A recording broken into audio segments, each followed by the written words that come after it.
Welcome back. Today we're going to discuss Chapter 5 of Priscilla Presley's book, Softly as I Leave You. So Priscilla says she was still a teenager when Elvis began his true spiritual quest. She says when he would read to her from his spiritual books and they'd have discussions, she really felt, quote, unmoved by all of it. And she credits it to the fact that at that age, she had not gone through anything that was traumatic. She hadn't gone through the heartache and the loss that Elvis had at that point. She says when he passed away, there was it caused like this chasm in her heart, and that kickstarted her own spiritual journey. She says that her Catholic upbringing did not prepare her for this type of what she was feeling after his death.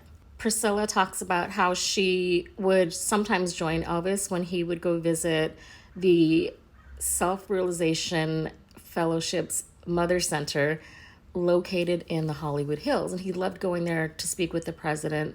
Her name was Diamata. And Priscilla says that Diamata resembled Gladys, that she thinks that's why he was just drawn to Diamata. And Priscilla says that even though she felt comfort at the Fellowship Center, she never went back after Elvis died because she said it wasn't the right place for her.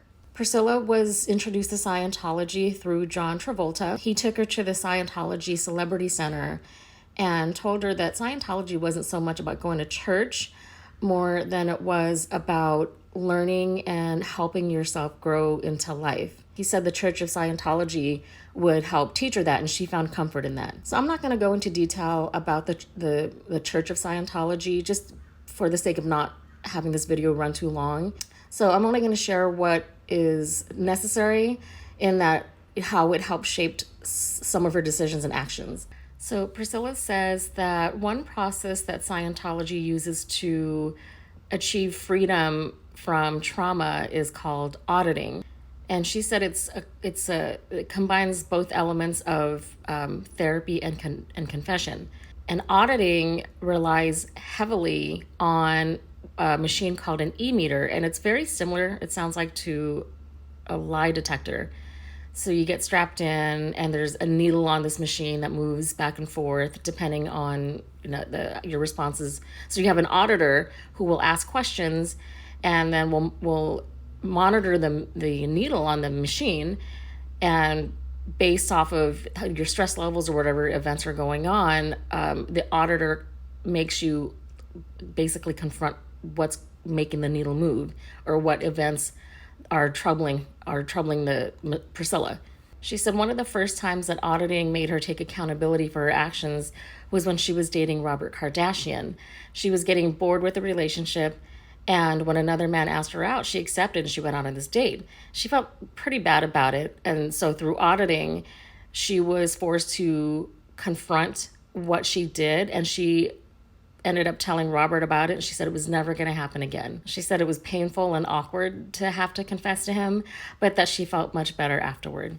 Priscilla says that she began to hear disturbing rumors about Scientology, but that she had always had a positive experience with it.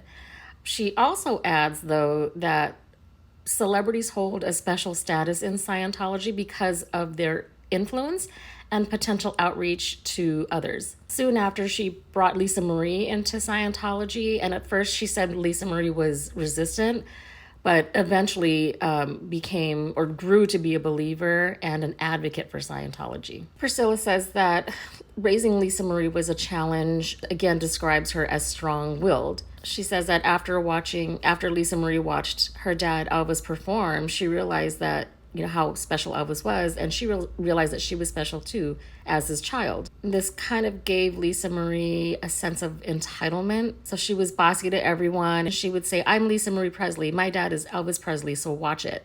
And that this entitlement did not end when Elvis passed away.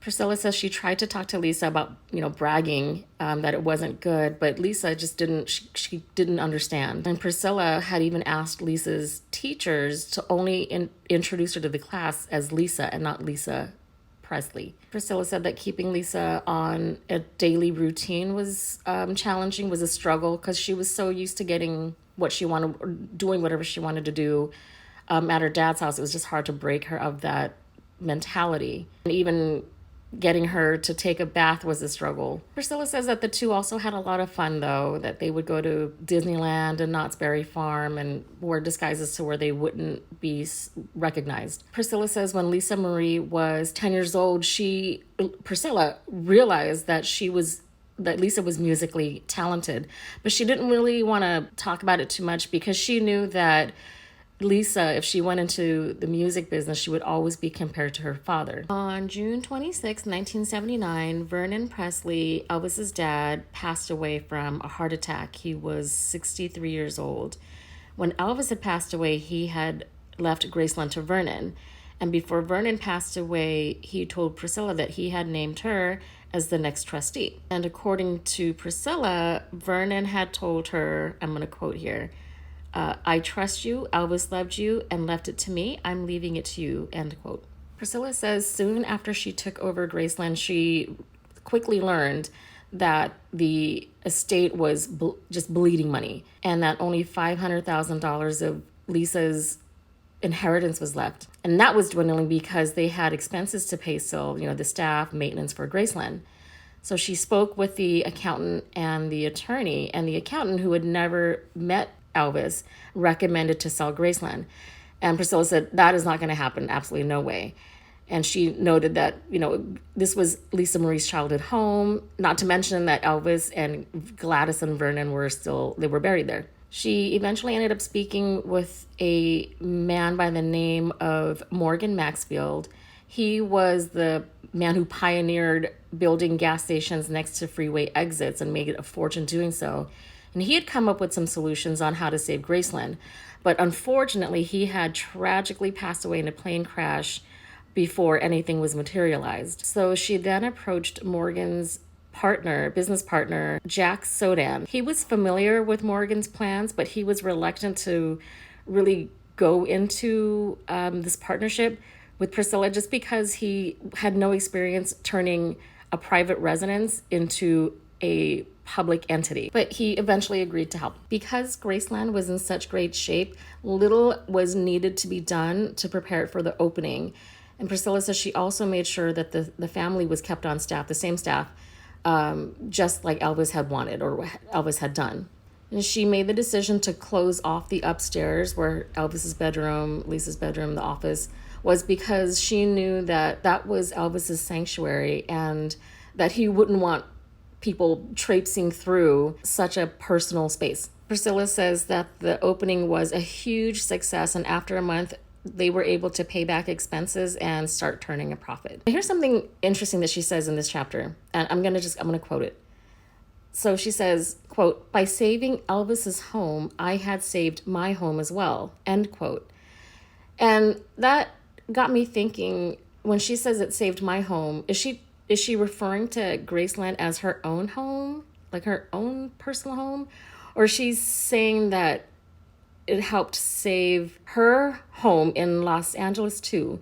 So I'm not really quite sure what she meant by that. I just thought that was a very interesting statement. Anyway, she says Graceland would become Lisa's responsibility when Lisa turned 25. Priscilla ends the chapter with saying that she had never been a big believer in spirits, but every time she goes to Graceland, she steps through the doors, she can feel Elvis's spirit, that she can feel Elvis there. And she adds, "I know that whenever I miss him, I can still go home to Graceland and he'll be there waiting for me."